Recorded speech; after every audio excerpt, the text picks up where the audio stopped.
बाबा लक्ष्मी नारायण का जो चित्र है उसमें लक्ष्मी जो है वो छोटी मम्मी है ना। लक्ष्मी जो छोटी मम्मी वो विश्व महारानी लिखा हुआ है नीचे में। विश्व महारानी विश्व महारानी अकेली काम करती है संपन्न होने के बाद, या चार आत्माओं का संस्कार मिलकर के एक हो जाता है? चार आत्माओं का संस्कार मिलकर एक हो जाता है। उसमें मम्मा बाबा भी आ जाते हैं, ब्रह्मा सरस्वती भी आ जाते हैं, और राम सीता वाली आत्माएं भी आ जाती है, और जगदम्बा भी आ जाती है। चार भुजाएं और चार भुजाओं को एक चलाने वाला। पांचों आत्माओं के संस्कार मिलकर के जब एक होते हैं तब सारे विश्व की बादशाही स्थापन होती है। तो सारे विश्व की बादशाही में सारा विश्व तो हो गया, एक परिवार जैसा हो गया। उसमें खास करके जो ब्राह्मणों की दुनिया वाले हैं, संपन्न ब्राह्मण, वो कुटुंब के हो गए, और बाकी सारी बाहरी दुनिया हो गई। तो कुछ परिवारों में भी बाप भी दो होते हैं और माताएं भी दो होती हैं। एक बड़ा बाप होते हैं, उसे कहते हैं बाबा, और छोटा बाप को बाप कहा जाता है। माताएं भी दो होती हैं, छोटी माँ और बड़ी माँ, सास जिसे कहा जाता है। बाहर कौन देखती है और अंदर कौन देखती है? दो माताएं बेहद में भी हुई, दो बाप बेहद में भी हुए, तो दोनों माताओं में बाहर का कारोबार कौन देखेगा, बाहर वालों से कौन मिलेगा जुलेगा, और अंदर वालों से कौन देखेगा निपटेगा? बड़ी माँ बाहर वालों को देखेगी, वो है जगदम्बा। क्या? सारे जगत की अम्बा। उस जगत में असुर भी है। असुर तो अंदर नहीं आ जाएंगे,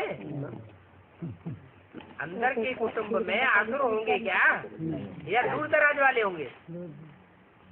वो तो दूर दराज वाले हुए। और कुटुंब में हुई छोटी माँ, माने स्वर्ग की देवी है लक्ष्मी, और सारे जगत की देवी है जगदम्बा। इस तरह राजकाज चलता है।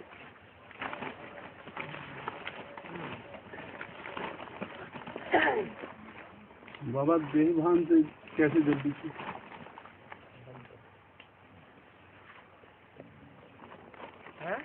देहभान से कैसे जल्दी थी? आत्माभिमान की प्रैक्टिस करें तो देहभान से झूठे। तो बहुत पुरानी बात हो गई। प्रैक्टिस करेंगे तो परफेक्ट बनेंगे। 63 जन्म का देहभान है, 63 जन्म से समझते आए कि हम देह है, ये देह के संबंधी है,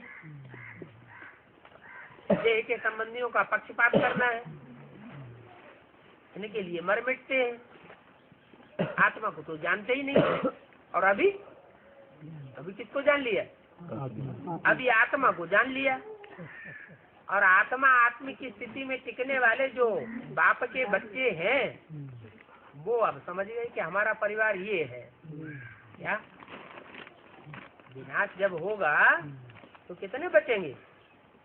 आत्मा की स्थिति में रहने वाले ही बचेंगे, या देह के संबंधों के लिए मरते हैं, देह के लिए मरते हैं, देह के पदार्थों के लिए मरते हैं, वो काम आवेंगे? तो काम आने वाले नहीं है। अभी पक्का कर लेना चाहिए कि हम जितनी अभी प्रैक्टिस कर लेंगे कि मैं आत्मा स्टार हूँ, सवेरे उठते उठते दूसरा कोई संकल्प का फाउंडेशन न पड़े, सिर्फ क्या याद आए, मैं आत्मा स्टार, उसी स्थिति में टिक जाए 10 मिनट। जो भी अमृत बेला है उसमें और ज्यादा प्रैक्टिस करें, कोशिश करें कि देह देह के संबंधियों की याद ना आने पाए, आत्मा की याद आए, आत्मा के बाप की याद आए, बाप के कर्म याद आए, बाप की भाषा याद आए, बाप की शिक्षाएं याद आए। ऐसे करते करते प्रैक्टिस करते करते देहभान और बाबा हमें भक्ति संस्कारों को छोड़ना है, भक्ति मार्ग के संस्कारों को छोड़ना है, भक्ति मार्ग के साक्षात्कारों को छोड़ना है, और एक सूक्ष्म संस्कार बाबा ने बताया, कुछ देखना और कुछ अलग करना, कौन से छोड़ना है, कौन से दूसरे संस्कार है, सूक्ष्म संस्कार है जो भक्ति मार्ग के संस्कार है। भक्ति मार्ग के संस्कार ढेर सारे हैं, बहुत लंबे टाइम से कोई ज्ञान में चल रहे हैं, स्वतंत्र भी है, घर वालों का बंधन भी नहीं है, फिर भी चूड़ियां पहन रहे हैं, माथे में बिंदी लगा रहे हैं, कान में कुंडल पहन रहे हैं, टीका लगा रहे हैं, चोटी रख रहे हैं। शरीर को सजाना की बात नहीं, सूक्ष्म संस्कार है। सूक्ष्म संस्कार में भी बहुत से होते हैं ऐसे जो अंदर अंदर आदतें पड़ी हुई है, वो आदतें छूटती ही नहीं है, जबकि ज्ञान मार्ग के अनुसार उन आदतों को छोड़ देना चाहिए। ज्ञान के संस्कार जो भी बाबा के महावाक्य हैं, उन वाक्यों को जीवन में जो भी संस्कार आते हैं उन संस्कारों में टैली करना चाहिए कि ये संस्कार हमको दुख देने वाले कैसे हैं और सुख देने वाले कैसे बन जाते हैं। ज्ञान के अनुसार चलेंगे तो ज्ञान में तो हर बात का कारण होता है, कार्य होता है, विश्लेषण होता है। भक्ति मार्ग में तो पूरी अंधश्रद्धा है, पूजा करेंगे, जिसकी पूजा करेंगे जानते ही नहीं हम किसकी पूजा कर रहे हैं, उनकी जीवन कहानी क्या है, पूजा कर रहे हैं। ये अंदरूनी भक्ति मार्ग का संस्कार हो गया ना। ज्ञान मार्ग में तो सारी बात बताई जाती है, समझी जाती है, समझ करके फिर हम मानते हैं, ऐसे कोई बात को नहीं मानते। अमृत वेले उठ के नहाना जरूरी है, अमृत वेले उठ के नहाना जरूरी है। जो अमृत वेले उठते हैं थोड़ा नहाने के बाद सुस्ती तो आती है ना, अंदरूनी कचड़े की सफाई कर देंगे तो मन हल्का हो जाएगा।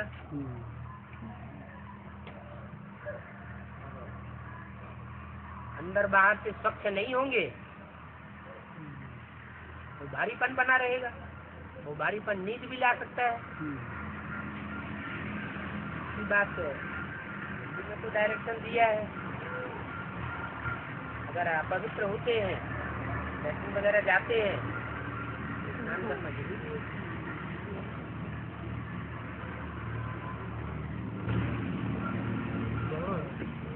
ये संगम पर विनाश द्वापर में होता, त्रेता और संगम के भी होता।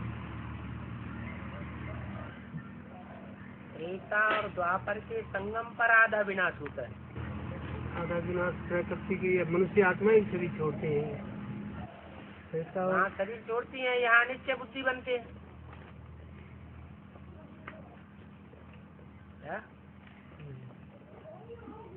यहाँ कलयुग के अंत में विनाश होगा, स्थूल विनाश होगा तो वो तो शरीर छोड़ेंगे, देहवान देह छोड़ेंगे, और यहाँ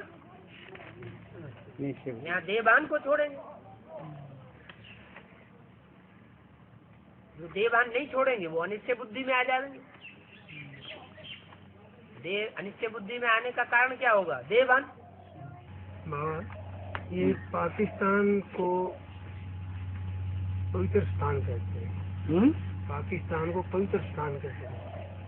नाम रखा है पाकिस्तान, इसका मतलब भारत हो गया नापाक। उस टाइम जब बाबा पर आए उस टाइम में सारा हिंदुस्तान इकट्ठा ही, वहाँ तो पाकिस्तान और हिंदुस्तान की बात नहीं। जब आए तब वहाँ पाकिस्तान हो गया था, आने से पहले वहाँ पाकिस्तान नहीं था। भारत में जब ट्रांसफर हुए तो पाकिस्तान मुसलमानों का स्थान है।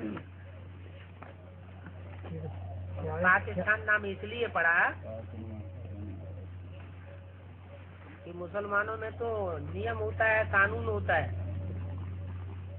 ज्यादा से ज्यादा 4 स्त्रियों से अपवित्र बन सकते हैं, 4 शादियां कर सकते हैं। नियम को जो तोड़ते हैं उनके लिए कड़े कड़े दंड रखे गए हैं मुसलमानों में। और यहाँ हिंदुस्तान में शादियां कर लेते हैं। शादी की परिभाषा बाबा ने बताई है, बेकार में जाना माना शादी। तो ज्यादा पवित्र कहाँ है? पाकिस्तान वाले ज्यादा पवित्र हुए। हिंदुस्तान वाले उनकी तो शुमार ही नहीं है कितने अपवित्र होते हैं। बड़े बड़े होटल बना के रखे हुए हैं।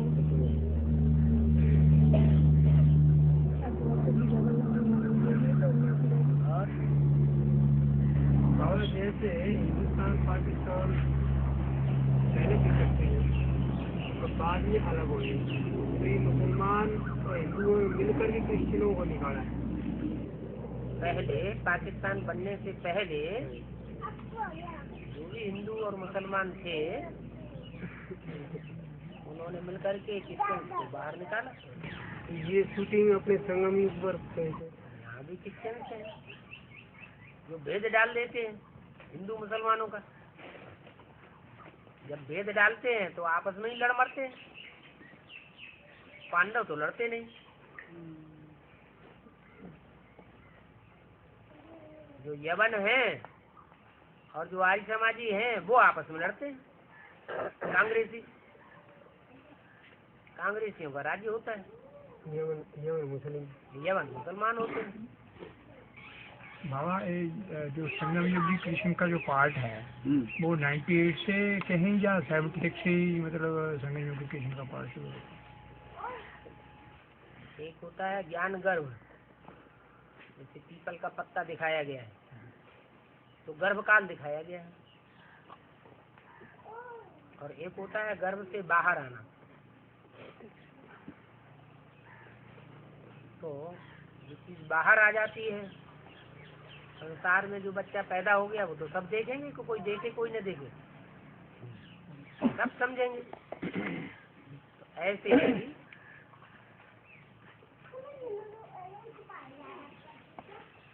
जो शूटिंग पीरियड है एडवांस पार्टी में जो बताया गया है, मन बुद्धि के आधार पर जो शूटिंग हो रही है संकल्पों की, वो गर्भ काल की बात है।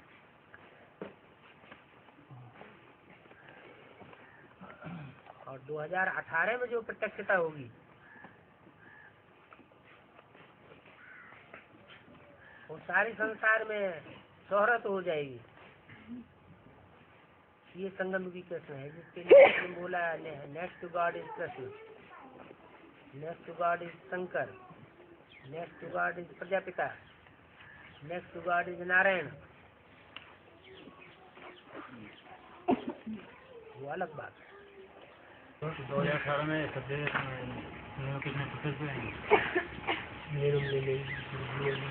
संपूर्ण प्रत्यक्षता का मतलब ही है संसार में जो भी टेलीविजन है, अखबार है, चैनल्स हैं, रेडियो है, सब में वो बात फैल जाए। कृष्ण ने जन्म ले लिया है। हाँ, उनके माँ बाप भी प्रत्यक्ष हो जाएंगे।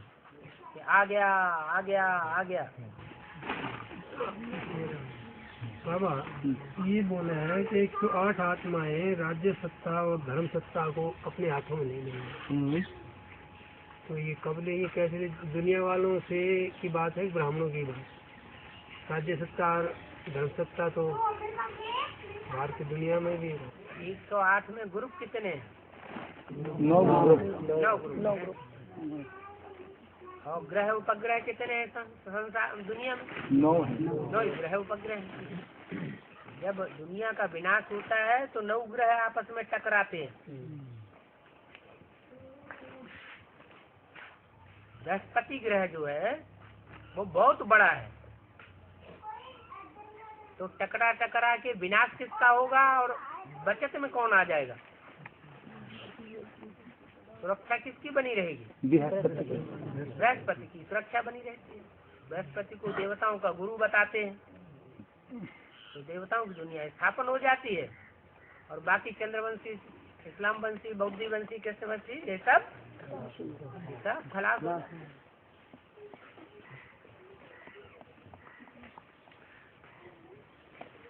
तो 8 राजाइयाँ तो होंगी, लेकिन मुख्य राजाइयाँ कितनी होंगी? 9।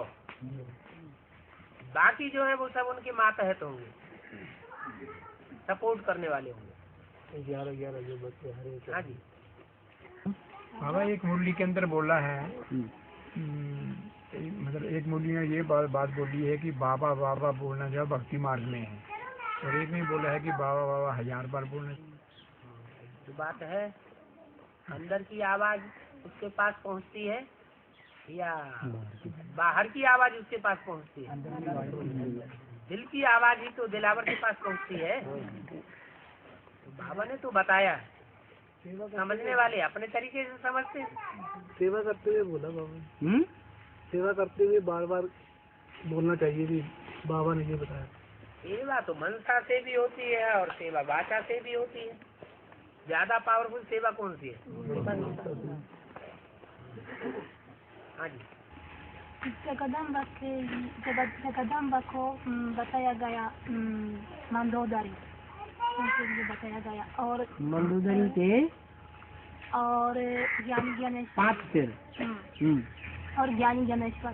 तो एक की ओर मंदोदरी जिसकी बुद्धि काम धीरे धीरे काम करती है, और दूसरे ज्ञानी ज्ञानेश्वरी जिसको ज्ञान में कोई क्रॉस नहीं कर सकता। तो बातें ज्ञान में क्रॉस करना और न करना, जैसे रावण बहुत प्रकांड विद्वान था, ज्ञानी था, लेकिन अंदर से प्रैक्टिकल जीवन में खोखला था। तो ऐसे ही है, ज्ञानियों का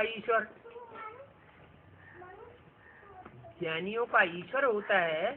ज्ञानियों को ज्ञान देने वाला, कंट्रोल करने वाला ईश्वर होता है या ईश्वरी होती है? ईश्वर होता है। लेकिन कुछ समय ऐसा भी आता है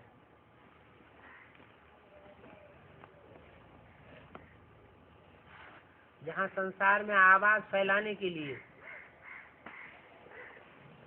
चारों तरफ दुनिया में गजगोर करने के लिए ये शक्तियों को आगे करता है, खुद आगे नहीं होता है। खुद आगे हो तो दुनिया पहचानेगी भी नहीं। इसीलिए बाबा ये आध्यात्मिक ईश्वरीय विश्वविद्यालय नाम है। यहाँ सिर्फ ब्रह्मा कुमारी ईश्वरी विश्वविद्यालय नाम है, और यहाँ आध्यात्मिक ईश्वरी विश्वविद्यालय नाम है। बाबा ये पूरे 5000 के ड्रामा में सतयुग और त्रेता के संगम पर ही विनाश होता है? 4 बार विनाश होता है कि 2 बार विनाश होता है? एक अर्ध विनाश, एक संपूर्ण विनाश। अर्ध विनाश होता है त्रेता का अंत और द्वापर का आदि। बाबा एक हम लोग पहले जानते थे, लेकिन लोग जैसे एक दिन जैसे कैसेट चला था तो बता रहे थे, जिसमें बाबा ने बोला था सतयुग और त्रेता के संगम पर भी विनाश होता है। 4 बार विनाश बताए उसने बोला, 4 बार विनाश। 4 बार विनाश तो वो शूटिंग की पीरियड की बात है। शूटिंग पीरियड में इस समय 4 युगों की शूटिंग होती है। ठीक। तो 4 युगों की शूटिंग में 4 वर्ण है। 25 की देवताएं, देवता वर्ण की शूटिंग। त्रेता की क्षत्रिय है, क्षत्रिय वर्ण की शूटिंग। द्वापर में द्वैतवादी है, द्वितीयक है, वैश्यों की शूटिंग। और कलयुग में शूटे है। तो शूटियों के हिसाब से शूटिंग होती है। धरती तो नीचे गिरती जाती है ना, तो ये शूटिंग का हिसाब जो है उस हिसाब से बताया कि शास्त्रों में अवतार दिखाए हुए हैं। परशुराम को 4 अवतार दिखा, 4 कला वाला अवतार दिखा दिया है। राम को 14 कला अवतार दिखाई दिया है। कृष्ण को 16 कला अवतार दिखाई दिया है। इस आधार पर बाबा ने बताया कि शास्त्रों में लिख दिया है संभवामि युगे युगे, हर युग में आता हूँ, मैंने 4 युगों में 4 बार आता हूँ। 4 अवतार होने चाहिए, माने हर युग की शूटिंग में सत्यता हो। बाबा जो संकल्पों से शूटिंग हुई पहले, फिर बादशाह से हुई, अब जो प्रैक्टिकल शूटिंग है वो उतरती कला से चढ़ती कला की तरफ जानी है कि चढ़ती से उतरती कला की? दुनिया की हर चीज पहले सत्व प्रधान और बाद में तमो प्रधान होती है। तमो प्रधान की अति होती है तो अंत हो जाता है। शुरुआत यज्ञ की हुई सुनने सुनाने से। शुरुआत में क्या हुआ? सिर्फ क्या हुआ? सुनना हुआ और सुनाना हुआ।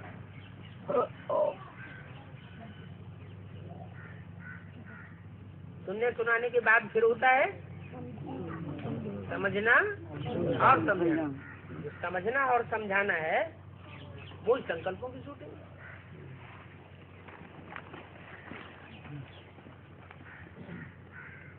फिर होता है प्रैक्टिकल। शिव बाप का जो मन है वो तो अमन होता है। जब वो ब्रह्मा में प्रवेश करते हैं तो मन के रूप में प्रवेश ही मन में किया। मन माने ब्रह्मा।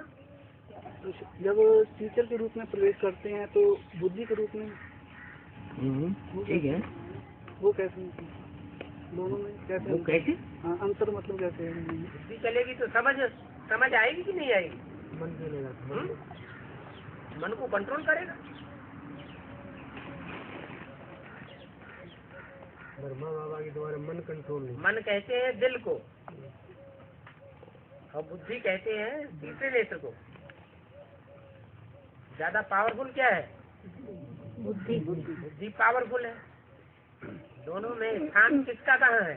दिल का स्थान कहाँ है और बुद्धि का स्थान कहाँ है? ऐसे ही ब्रह्मा का स्थान कहाँ है और तीसरे नेत्रधारी शंकर का स्थान कहाँ है? लेकिन होना चाहिए दोनों का मेल, दिल का और दिमाग का। दिल का और दिमाग का जब मेल हो जाता है, संस्कारों का मेल हो जाता है तो संपन्नता हो जाती है। बाबा दादी का ब्रेन ट्यूमर हो क्या? और जगदीश भाई का क्या हुआ? तो कहते योगी को होता ही नहीं इस तरह का। और बाबा इतनी बड़ाई करता है वतन में जाकर, ये दादी इतनी अच्छी थी, इतना कुछ था। अब वो बेसिक नॉलेज है और बेसिक नॉलेज के बाबा है तो अपने कुल की कोई घटाई करता है क्या? हा? और सारी दादियों ने जो अनंत झुक गए ना उसके 5 तत्व की पूजा करी, परिक्रमा करी, हाथ जोड़े ऐसे उस तत्व रोने लगी और रोई भी सारी दादी। यार खुद सबसे ऐसे कहते घूमया करते कि 5 तत्व की जो है ना पूजा नहीं करनी, इसकी तरफ देखना भी नहीं है। वो ही क्या करता है हमें वो नहीं देखना। हम क्या करते हैं और क्या करके दिखाया वो पहले देखना।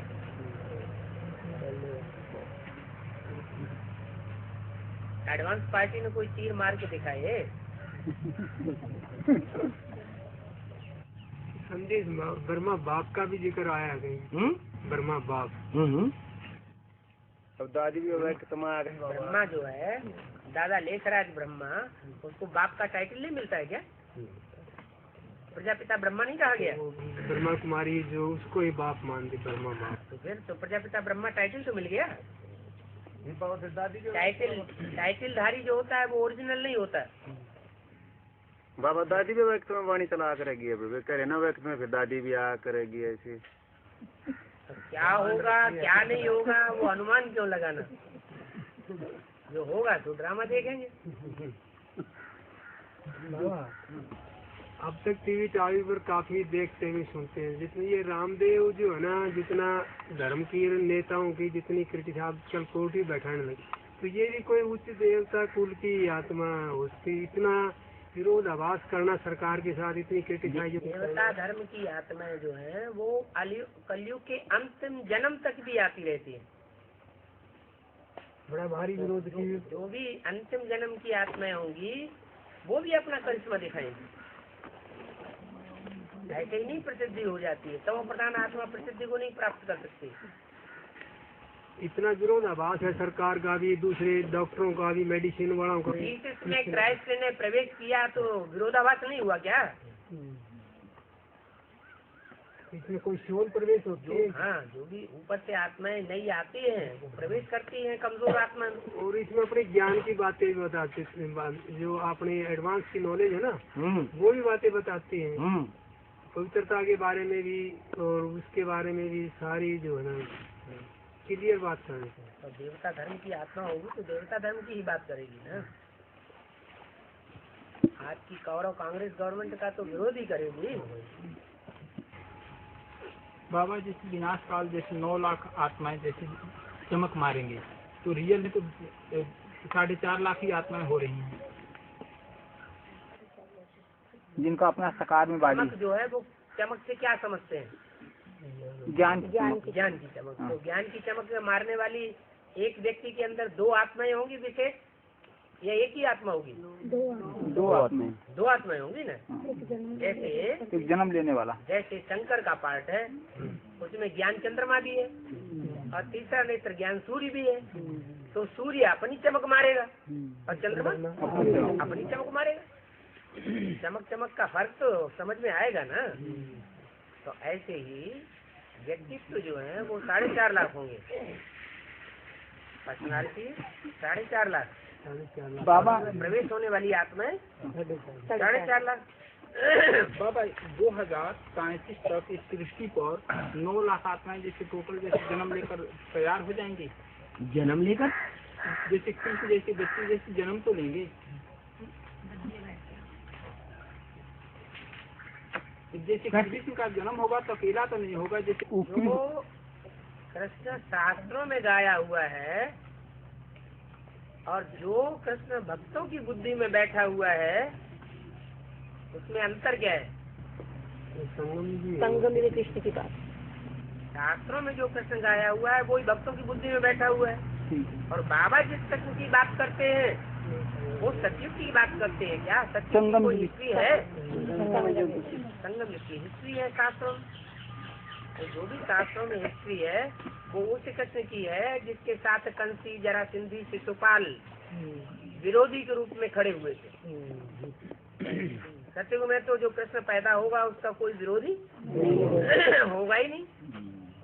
न सतयुग त्रेता कहीं गायन है, न कोई न वहाँ का कोई गायन है न कोई हिस्ट्री है। लाखों वर्ष कह देते हैं। हाँ जी बाबा, तो ये रियल में जैसे चैतन्य में जैसे 2018 के आसपास कृष्ण का जन्म होगा कि प्रत्यक्षता रूपी जन्म? कौन से कृष्ण का जन्म होगा? प्रत्यक्षता रूपी जन्म है। प्रत्यक्षता रूपी जन्म संगम की कृष्ण होगा, उसकी बात है। ठीक है बच्चे के रूप में जन्म हुआ। सतयुग की जन्म कब लेगा फिर? अरे जब सतयुग होगा एक्यूरेट तो सतयुग में कृष्ण का जन्म होगा। है ही एक्यूरेट। जहाँ कलयुग है वहाँ सब सारी दुनिया में असुर बैठे हुए हैं कि देवता बैठे हुए हैं शरीर में। जैसे अभी बताया जो शरीरधारी होंगे इस दुनिया में वो अपवित्र शरीर वाले होंगे या पवित्र शरीर वाले होंगे? पतित दुनिया में सब पतित होते हैं, पावन दुनिया में सब पावन होते हैं।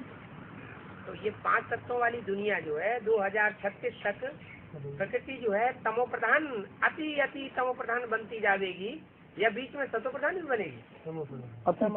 ये शरीर करते जाएंगे और तुम्हारी आत्मा पावरफुल होती जाएगी। ब्रह्मा बाबा की आत्मा जन्म दे के रूप में फिर 37 के बाद आई। दुनिया में होगा आखिरी विनाश होगा, उस आखिरी विनाश होने के बाद ही तो जलमयी होगी, और जब जलमयी होगी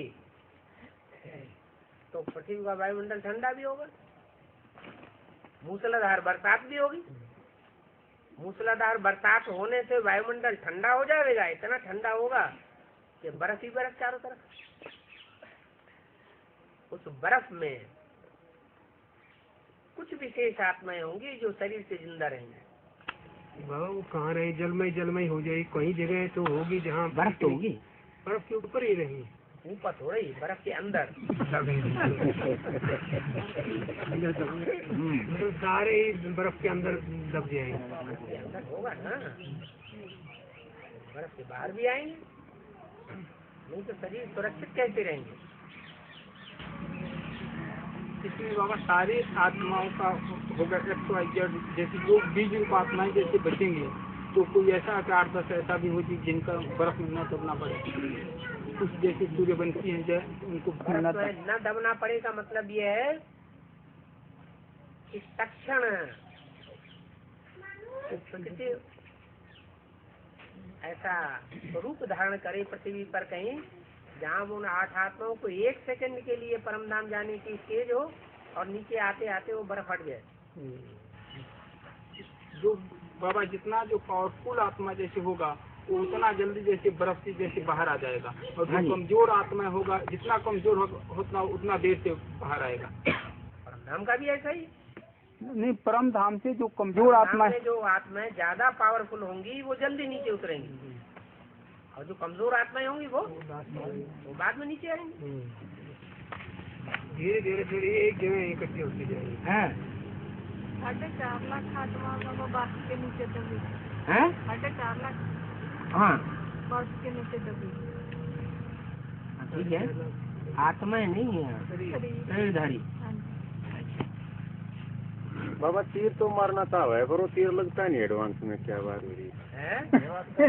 दुनिया के जो सारे कार्य होते हैं वो किस आधार पर होते हैं? प्योरिटी के आधार पर होते हैं। ये प्योरिटी किस तरह बने? हम तो कोशिश करें प्योरिटी बने और प्योर बने, किसी पवित्र बने, ये सोचते रहे, हर प्योर नहीं बने रहे। सोचने से हो जाता है या करने से होता है?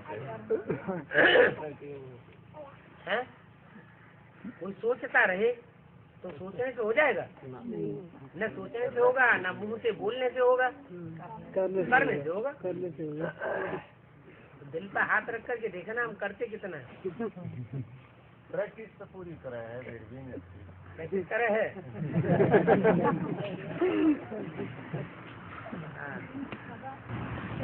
राम रावण बन जाता है काम से, तो ये बात प्रैक्टिकल में बताया जाएगा या मन बुद्धि से? क्या होगा? जब राम रावण बन राम रावण बनेगा, कृष्ण कंस बनेगा, तो ये बात प्रैक्टिकल में प्रैक्टिकल में बनेगा, नहीं तो गायन कैसे होगा? दुनिया की सबसे पावरफुल आत्मा कौन है? राम और कृष्ण। तो वो सतो प्रधान भी बनती हैं और कलयुग के अंत में तमो प्रधान भी बनती है। तो सदो प्रधानता के जो कर्म करेंगे उनमें सबसे ऊंचा कर्म करने वाले कौन होंगे? राम और कृष्ण। और तमो प्रधान जब दुनिया बनेगी अति की 100%, तो उस समय 100% तमो प्रधान कर्म करने वाले भी कौन होंगे? राम और कृष्ण। दूसरा में ताकत ही नहीं है जो दुनिया का ध्वंस कर सके। बाबा याद शिव को करना है कि शिव बाबा को याद करना है? अभी तक ये प्रश्न बना हुआ है। में क्या बोला है? एक को याद करना है, तो दो तुम्हें कहाँ दिखाई पड़ रहे हैं? 6 प्लस बाबा तो 2 हो गए। 2 हो गए, वो कहने के लिए 2 हो गए या प्रैक्टिकल में 2 है? प्रैक्टिकल में तो एक ही दिख रहा है। प्रैक्टिकल में जब एक है तो एक ही हुआ ना। दो आत्माओं को हम कैसे देखेंगे, कैसे पकड़ेंगे, कैसे अनुभव करेंगे? बाबा फिर आप बोलिए, मैं कभी बोलते हो कि ब्रह्मा बाबा देख रहे हैं, अभी ये बीच में सुन लेते हैं। हाँ? और कभी बोलते हो कि मैं समझाता हूँ, हाँ? मैं तुम बच्चों से मिल, और कभी शिव बाबा शब्द भी बोलते हो। हाँ? तो फिर दो बाबा हैं, एक बड़ा बाबा, एक छोटा बाबा। छोटा बाबा ब्रह्मा बाबा और बड़ा बाबा शिव बाबा। कभी तो मैं शब्द यूज करती हूँ और कभी शिव बाबा शब्द यूज करती हूँ। है अलग अलग। शिव बाबा जहाँ शब्द यूज करते हैं तो यूज करने वाला कोई दूसरा होगा? ब्रह्मा बाबा शिव बाबा। है हाँ? सबसे बाबा ने बताया गया कि आविर्वाणी मूर्तियों की बातों को कभी नहीं क्रॉस करते हैं। अव्यक्त वाणी मुरली के महावाक्यों को कभी क्रॉस नहीं करती। और अभी एक वार्तालाप में ये निकला कि जो छोटे बाबा प्रतिमा पाटिल के बारे में प्रतिभा पाटिल के बारे में बताया कि उनको इतनी ऊंची कुर्सी मिली। हाँ। और जो बड़े बाबा बोलते हैं हाँ। मुरली में। हाँ। तो इस श्रृंखला की समझा है ना। प्रतिभा पाटिल के लिए ब्रह्मा बाबा ने बढ़ाई की और कहा कि तुम तो आगे चल करके बहुत बड़ा संगठन संभालोगे, बहुत जिम्मेवारी तुम्हारे ऊपर आने वाली। तो उस समय जो कहने वाला है वो तो कह रहा है, जैसे कवि अपनी कविता करते हैं, लेकिन उन कविताओं का बेहद का अर्थ किसने बताया? सुप्रीम कोर्ट है, सुप्रीम कोर्ट आगे बताता है। ये शास्त्रों में जो असली चीज है उसका अर्थ तो शिव बाबा बताता है। कविता करने वालों ने कविता कर दी, उनकी बुद्धि में बात नहीं आई। फिल्म बनाने वाले फिल्म बनाई देते हैं, फिल्मी गीत बनाई देते हैं और उनके सही अर्थ उनकी बुद्धि में नहीं बैठते। बाबा बताते तो क्लियर हो जाते हैं। तो ऐसे ही ब्रह्मा बाबा ने तो बोला, लेकिन बेहद कहीं कोई प्रतिभा पाटिल भी होगी कि नहीं होगी? बस बाबा हाँ। 20 नाखूनों का जोर लगाना माने क्या है? 20 नाखूनों का जोर लगाना माने क्या? हाथ के 10 नाखून और पाँव के 10 नाखून, पूरी ताकत लगा दी। बाबा ये जैसे 5 तत्व जैसे पृथ्वी होगा, जैसे जो हैं, जैसे संगम पति जैसे दासी बन गई, जैसे हाँ। तब तो ब्राह्मण प्रकृति जी माया जी तो जैसे कहे जाएंगे। तो माया को तो आज बता दिया ना, दादी प्रकृति जीत बन गई। बाबा दादी कहाँ प्रकृति जीत बन गई? प्रकृति दोनों हाथों में झाड़ू लेकर खड़ी है कि नहीं? खड़ी है। चैतन्य है या जड़ है? चैतन्य है। चैतन्य है। तो कौन हुई? दादी प्रकाश। नो है? ठीक है। एक है जमुना है और दूसरा प्रकृति है। बाबा एक जमुना है और दूसरा प्रकृति क्या है। है? हाँ? प्रकृति है। नहीं, वो भी हाथों में झाड़ू लेकर खड़ी है। वो भी खड़ी है, माने दो प्रकृति है। दो जैसे दोनों हाथों में झाड़ू लेकर खड़ी है। हाँ। हाँ। प्रकृति दोनों हाथों में झाड़ू लेकर खड़ी है। हाँ। तो प्रकृति का रूप कौन हुआ? जगदम्बा। तो बताया, पहले भी कई बार बता चुके कि सूर्यवंशियों में जाके मिलेंगे, सूर्य से जाके मिल जाएंगे, और चंद्रवंशी चंद्रमा से जाके मिल जाएंगे, इस्लामवंशी इस्लामवंशियों से जाके मिल जाएंगे, बौद्धियों से जाके मिल जाएंगे। अभी माया जो है जब पसारा फेंकेगी तो सूर्यवंशियों को कंट्रोल कर पाएगी या चंद्रवंशियों, इस्लामी, बौद्धियों, क्रिश्चियंस को अनित्य बुद्धि बनाएगी? अभी तक जितना भी माया पार्ट बजाती रही, उस माया के पार्ट में माया ने पूरी विजय प्राप्त की क्या? नहीं प्राप्त की। लेकिन माया के साथ जब प्रकृति मिल जाए, क्या माया और प्रकृति का गठबंधन हो जाए, तो धड़ा विनाश चालू। तो बाबा से प्रकाश में दादी जी जाकर के प्रकृति में जाकर प्रवेश करेंगी। आज क्या बताया, दोनों एक हाथ मिला लिया, प्रकृति ने स्वागत कर लिया, आओ जो आई जान। बाबा तो आखिर में जाकर ब्राह्मणों को कहेगी क्या? कौन? कोई किसी को जैसे तोड़ता है तो सबसे पहले उसकी बुद्धि को तोड़ता है। हाँ ठीक है। हाँ? तो वो माया जैसे आकर के माया में और प्रकृति में माया प्रवेश करेगी। माया में और प्रकृति में दोनों जो हैं पार्ट बजाने वाले रूप, उनमें जड़ा बुद्धि कौन है और तीक्ष्ण बुद्धि कौन है? प्रकृति जड़ बुद्धि है, दोनों ही जड़।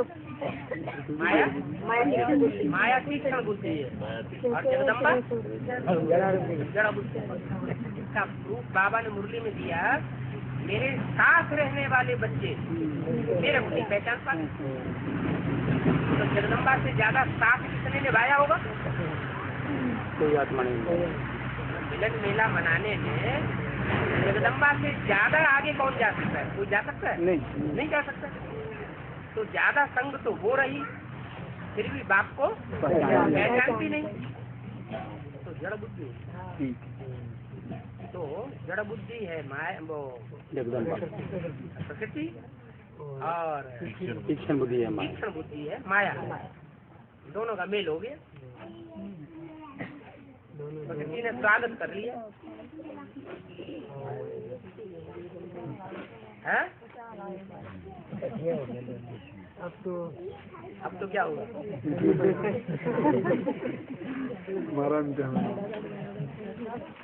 बाबा ने बोला बड़ा भारी रिवोल्यूशन हो जाएगा। तो रिवोल्यूशन तो तब हो जाएगा जब एडवांस पार्टी में जो भी दूसरे धर्म के बीज हैं वो बेसिक नॉलेज वालों से या आधारभूत वालों से जाकर के मिलकर के एक हो जाए। जैसे आर्य समाजी बीज रूप और बेसिक नॉलेज वालों में जो आर्य समाजी है, उनका जब गठबंधन हो जाता है, एडवांस पार्टी वाले सत्ताधीश और बेसिक नॉलेज वाले सत्ताधीश कांग्रेस पार्टी, दोनों मिलकर के जब एक हो जाते हैं तो कुछ 12 न्यारा करके दिखाते हैं।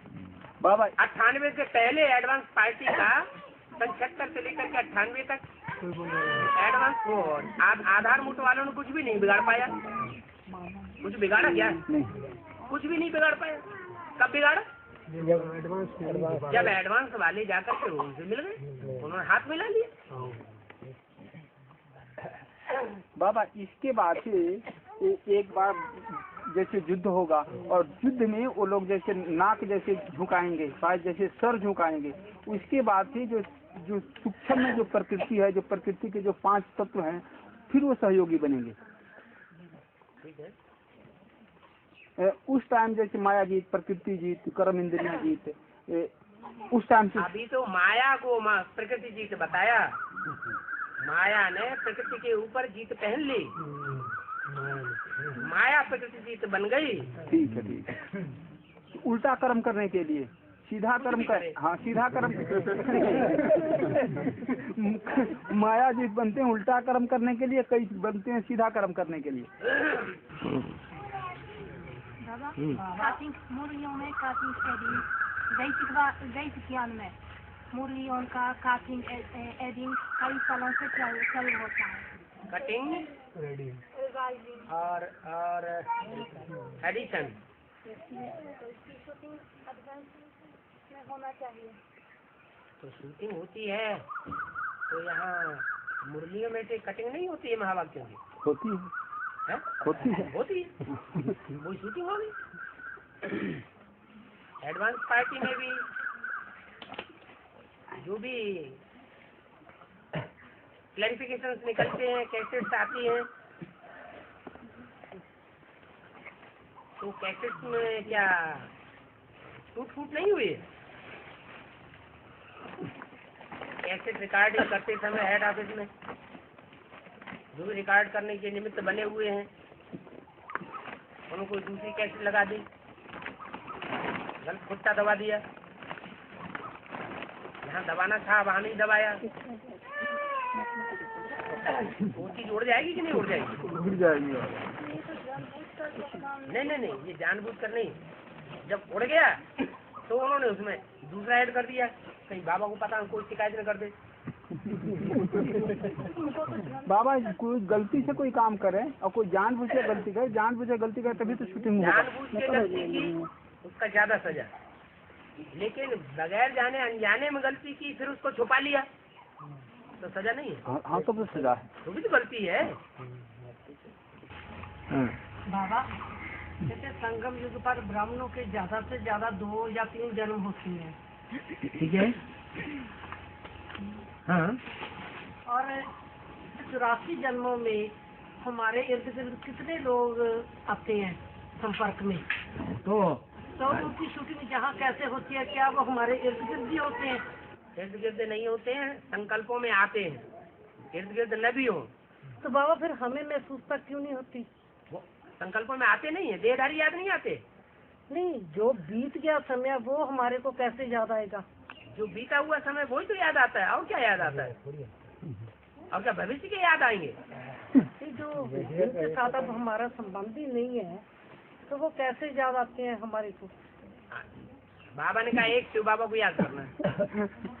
अब अपने को देखें कि हमें एक शिव बाबा ही याद आता है या और देहधारी भी याद आते हैं? नहीं, और देहधारी बाबा जो इस समय हमारे जीवन में है। हाँ, तो वो पूर्व जन्मों के हिसाब किताब उनका चला आया तभी तो है। नहीं समझा? फिर वो 84 जन्म हमारे साथ घूमते हैं। हाँ, जरूर आए होंगे, तब तो मन के संकल्पों में आते हैं। संकल्प में आते हैं, स्वप्न में आते हैं, उनका हिसाब किताब है तभी तो आते हैं। सबके स्वप्न और संकल्प में वही क्यों नहीं आते, दूसरे क्यों आते हैं? हाँ? हाँ, अपना अपना हिसाब किताब अलग अलग है। बाबा मुस्लिम कहते हैं कि मैं इतना सर्विस करता हूँ तब मुझ पद पाता हूँ, इसका मतलब मुस्लिम कहते हैं कि मैं इतना सर्विस करता हूँ तभी मुझ पद पाता हूँ। बाबा नहीं कहते अपने, बाबा कहते ही नहीं है ये बात कि मैं ऊंच पद पाता हूँ। बाबा कोई पद लेने के लिए आता है, जिसे हम बाबा कहते हैं, जिसे जो बाबा कहते हैं वो ऊंच पद पाने के लिए आता है क्या? जैसे कहते हैं मैं मनुष्य सृष्टि का बीज रूप। हाँ, मैं मनुष्य सृष्टि का बीज रूप हूँ। ये कौन कहते हैं? मैं मनुष्य सृष्टि का बीज रूप हूँ। ये प्रजापिता वाली जो बात है कहेगी, जो जन्म देगा जन्म। ये बाबा उस टाइम में प्रजापिता वाली छोल तो हाजिर नहीं था, जब ब्रह्मा के मुख से ये वाणी चली, प्रवेश करके बोलते हैं ना, मैं मनुष्य शक्ति का बीज रूप हूँ। उस टाइम भी राम वाली आत्मा यज्ञ के आदमी थी ना, ये क्या है? ये बोला तो बाबा किसके लागू होगा फिर? क्या तो बाकी झूठ बोल रहे हो?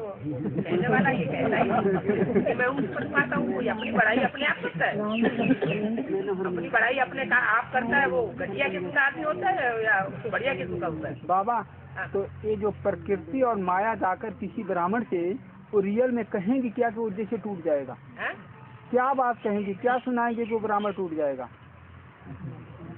एक होता है ज्ञान, हाँ। और एक होता है अज्ञान।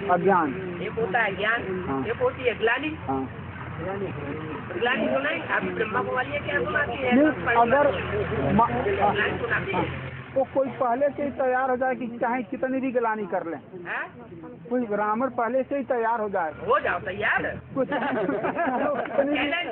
चाहे कितनी भी गलानी कर लें। माया और प्रकृति दोनों चैलेंज देते हैं, हो जाओ तैयार।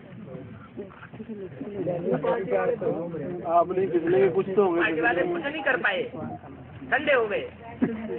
उनके पास बाबा कुछ है ही नहीं है। माता ही ठंडी होगी। नहीं, पार्टी वाले आगे कौन से धर्म से कनेक्टेड है जो निकले? एडवांस पार्टी नहीं, किस धर्म से कनेक्टेड है वो लोग? आर्य समाज से। आर्य समाज से कनेक्टेड। तो आर्य समाज में कितनी दम है? और कांग्रेस गवर्नमेंट में कोई दम है? तो टोटली विदेशियों के ऊपर चल रहा है। हैं? विदेशी धर्म का विदेशी नीतियों पर चल रहा है। अपने सरकार को देख लो, उसी से तुलना किया है कौरवों को। जो अपनी सरकार में दम है, जो जिस सरकार चला रहा है उसमें कोई दम नहीं, तुम लोगों में कौन सा दम है? सारे कौरव हैं यहाँ। हाँ जी, हाँ आर्य समाजी है सारे। तो वो तो लास्ट धर्म की आत्माएं हुई, ऊपर चल रहे हैं वामपंथियों के साथ। लास्ट धर्म की आत्माएं हुई। और जो ऊपर वाले हैं इस्लामी और चंद्रवंशी, वो ज्यादा पावरफुल होंगे या लास्ट धर्म वाला ज्यादा पावरफुल होगा? वो ज्यादा पावरफुल होंगे। तो इस्लाम धर्म का हेड और चंद्रवंश का हेड, वो दोनों हाथ मिला लेंगे और बुद्धि को सबका बरगलाना शुरू करेंगे, तो वो ज्यादा बरगलाएंगे कि वो क्या नाम लास्ट वाले बरगलाएंगे? बाबा, ये जितने विधर्मी हैं अंधेरे में काम करते हैं, और जो सूर्य है वो दिन में काम करता है। जहाँ सूर्य हो उनकी वो कईयों को दिख भी जाएगा। जो सूर्य में सूर्य उगता है तो जो चीज जैसा वैसे दिखाई देता है। जब चंद्रमा उगता है तो जो चीज जो है वैसा दिखाई नहीं देता। तो वो क्या गलानी करेंगे वो लोग? जो चीज प्रजापिता संगम पर करता है उसका हर एक चीज का भक्ति में यादगार बना पड़ा है। उनकी बुद्धि में तो नहीं है ना, उनकी बुद्धि में तो गलानी है। सवाल ये है कि माया हो चाहे प्रकृति हो, वो अनिश्चय बुद्धि सूर्यवंशियों को बना सकेगी या इस्लामी बौद्धिक चंद्रवंशी आदि होंगे उनको बनाएगी? उनको बनाएगी, सूर्यवंशियों को नहीं बनाएगी। हाँ? बाबा, एक प्रश्न और जैसे रह गया, जो बेहद के ड्रामा में जो कन्वर्ट होते हैं उसमें से जिनको बाबा ने स्वधर्मी कहा है तो ये बौद्धी कन्वर्ट होते हैं, इस्लामी चंद्रवंशी कन्वर्ट होते हैं, सूर्यवंशी तो कन्वर्ट नहीं होते हैं बेहद के ड्रामा में। चंद्रवंशी कन्वर्ट नहीं होते हैं, चंद्रवंशी प्रभावित हो जाते हैं और प्रभावित होने पर जा हो जाती है। आज भारतवर्ष जो है वो भारतवर्ष के ज्यादातर लोग विदेशों से प्रभावित हैं या भारतीय सभ्यता से प्रभावित हैं? विदेशों से प्रभावित हैं। विदेश की सभ्यता से प्रभावित है। तो विदेशियों का असर पड़ गया, उनकी प्रजा बने हुए हैं। बाबा, सूर्यवंशी जो है सबसे ऊंचा धर्म है, हैं? ये तो किसी के अधीन नहीं होंगे ना? वो भी नंबरवार है ना कि एक ही जैसे हैं? सूर्यवंशी जो है वो सूर्यवंशी 100% सब है या नंबरवार है? नंबरवार, वो भी नंबरवार है। तो है, लेकिन ये किसी के अधीन तो नहीं होंगे क्योंकि सब इनसे छोटे हैं। वो तो ठीक है, दूसरे धर्म वालों के अधीन नहीं होंगे। वो अपने धर्म में तो एक दूसरे से ऊपर नीचे होंगे, लेकिन दूसरे धर्मों के अधीन तो नहीं होंगे। वो तो ठीक है। जैसे चंद्रवंशी है, इस्लामी है, हो गए, प्रभावित हो गए तो उसी धर्म के हो गए। बाबा, सीढ़ी नंबर 683 में बाबा ने बोला है बाप समझाते हैं और दादा समझाते हैं, और सबसे पहले मैं समझाता हूँ तभी तो कुछ कर पाता हूँ। सबसे पहले मैं कुछ समझाता हूँ। तो ये कहने वाला कौन हुआ? जो सबसे पहले समझ। नहीं, उच्च पद पाने वाला शिव है या प्रजापिता है या ब्रह्मा है? प्रजापिता है। प्रजापिता है। तो सबसे पहले उसने समझा तभी दूसरे को समझाया। हाँ जी। बाबा, जैसे आरब को मिला अल्लाह, ये को मिली बात हाँ? इसका ही राम वाली आत्मा को ये बिल्कुल कॉन्फिडेंस हो गया था कि मेरे में क्यों करना। कॉन्फिडेंस नहीं होगा तो दूसरे को पढ़ाई कैसे पढ़ाएगा? लेकिन इसमें दिल टिका क्यों नहीं है? हाँ? जो बिल्कुल अलग को मिले अल्लाह, दे को मिले बात है। हाँ? बाबा को तो बादशाही का पता चल गया कि तुम्हें सतयुग में बादशाही मिलेगी, हाँ? और राम बाप को ये पता चल गया कि तेरे में क्यों प्रवेश है। हाँ? हाँ? हाँ? जब इतना कॉन्फिडेंस है टिका क्यों नहीं? जैसे पहले पूरा ज्ञान था, ज्ञान ही नहीं था तो टिकेगा कौन? सारी चीजें फेल होने वाली। विश्वास कैसे हो? हैं? विश्वास कैसे हो? विश्वास होना एक अलग बात है और संपूर्ण ज्ञान होना एक अलग बात है। विश्वास थोड़े समय के लिए हो गया, संपूर्ण ज्ञान होगा तो सदाकाल के लिए ज्ञान विश्वास हो जाए। या तो पता चला होगा कि ये बात तो मैं तो पहले जानता नहीं था, हाँ। यही होया ना, मैं ये बात तो पहले नहीं जानता था, ये अब कोई शिव या आज कहते हैं सबसे पुजारी भी नंबर 1 का, तो राम बाप भी उस टाइम ज्यादा पुजारी थे भक्ति मार्ग में, है ना, जो पूज्य है वही पुजारी है। ब्रह्मा बाबा की तो आती है कि उन्होंने सत्संग किया, 12 गुरु किए, लेकिन राम बाप का तो कहीं वो नहीं है, तो राम बाप ने गुरु किए या फिर ज्यादा भक्ति की। ठीक है, जो सबको पढ़ाई पढ़ाने वाला है वो साकार में किससे पढ़ाई पढ़ेगा? साकार में उसे कोई पढ़ाई पढ़ाने वाला है ही नहीं, तो सबसे पुजारी ब्रह्मा बाबा है, किसी से प्रभावित होने वाला भी नहीं होगा। उसके अंदर ये संस्कार पड़ा हुआ है संगम युग का। ये पूज्य जो पुजारी है सबसे ज्यादा पुजारी वही सबसे ज्यादा पूज्य। जब सोमनाथ का मंदिर बनाया गया तो बनाने वाले ने बनाया, हाँ, तो उस बनाने वाले ने जब राजाएं द्वापर युग से जो हुए हैं वो भिखारी पतित राजाएं हुए हैं या पावन बुद्धि वाले राजाएं थे? भिखारी राजाएं थे, तो उनको ये अकल देने वाला कोई होगा ना, जो अकल देने वाला था वही प्रजापिता था। भक्ति मार्ग में पंडित लोग ये पूराज के स्वामी बृहस्पति को मानते हैं, पूराज के स्वामी बृहस्पति को मानते हैं, पुखराज का स्वामी सरस्वती को मानते हैं, ये बृहस्पति को पुखराज का स्वामी बृहस्पति का ये है, इनका है ये पुखराज, हाँ, ऐसे बोलते हैं ये भक्ति मार्ग में ये पंडित लोग। हाँ, तो स्वामी हुआ और पुखराज क्या हुआ? रतन है ना वो। हुआ क्या वो तो स्वामी हो गया। स्वामी किसके ऊपर होता है? दास के ऊपर होता है स्वामी, तो उसको उन्हीं का ही वो रतन मानते हैं ना। हाँ, वो तो सभी का स्वामी हो गया ना, जो मुखिया है वो तो सभी का स्वामी हो गया, अकेले पुखराज का स्वामी है क्या? सभी के हैं वो। हाँ, ये रतन तो उन्हीं का ही है। हाँ जी, बाबा जी जो कहा तुम्हारे पुकारने पर मैं आता हूँ, तो ये कब पुकारा? जब पुकारा तब आया। कब? गांधी ने बात और तो बृहस्पति में कौन सा रतन है? बृहस्पति में रतन चढ़ते हैं, तो बृहस्पति का रतन कौन सा? आजू बाजू वाले कम कीमत वाले होते हैं और बीच में हीरा होता है। तो ये भक्ति मार्ग में क्यों मानते हैं ये बृहस्पति के पुखराज? हाँ, क्यों मानते हैं? बृहस्पति को पुखराज स्वामी है तो क्यों मानते हैं? तो गलत क्या है? नहीं, स्वामी नहीं मतलब उसका नग मानते हैं उसका। हाँ, इनका कहने बाबा बृहस्पति स्वामी है ना, स्वामी नहीं है मतलब। बृहस्पति कौन सा नग है? जैसे हीरा, ये तो हीरा ही है। ये बृहस्पति स्वामित्व भाव वाला होगा, वो ऊंचा होगा, ज्यादा बजनी होगा, ज्यादा कीमती होगा या कम कीमत वाला होगा? तो पुखराज नीचे वाला है। वैल्यूबल मानते हैं ना ये पंडित लोग, हाँ जी, वैल्यूबल मानते हैं ये उसको पुखराज को। पुखराज नहीं वैल्यूबल माना जाता है, पुखराज की कोई कीमत नहीं होती है। ये लोग तो मानते हैं ना। वो सिर्फ है पुखराज इसलिए रखा जाता है कि ताकि दूसरे नगों की कीमत आंकी जा सके। है पुखराज के मुकाबले और दूसरे रतन है उनकी क्या कीमत है? ये बाबर राशि के आधार पर बनाते हैं भैया, तेरा पुखराज साल लगेगा, तेरा नीलम लगेगा, जिस हिसाब से नाम होगा ना। हाँ, जिस धर्म का होगा वो ही तो लगेगा उसको। अब दूसरे की बात मानेगा क्या वो? दूसरे की बात मानेगा ही नहीं। वो जिस धर्म का होगा वो उसी की बात मानेगा, उसी की बात मानने वाला नहीं। बाबा बेहद के ड्रामा में भी जैसे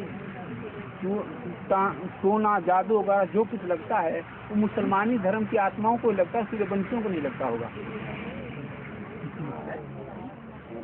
बेहद के जैसे ड्रामा में जो सूर्यवंशी हैं उनके ऊपर कोई जो टोना जादू करे तो उनको नहीं लगेगा, और जो वही टोना जादू जैसे मुसलमानी धर्म की आत्मा है उस पर लग जाएगा। क्या ये सत्य है? विश्वासम फलदायकम। हाँ, विश्वास होता है उसके ऊपर असर करता है, तो विश्वास ही नहीं उसके ऊपर असर नहीं करेगा।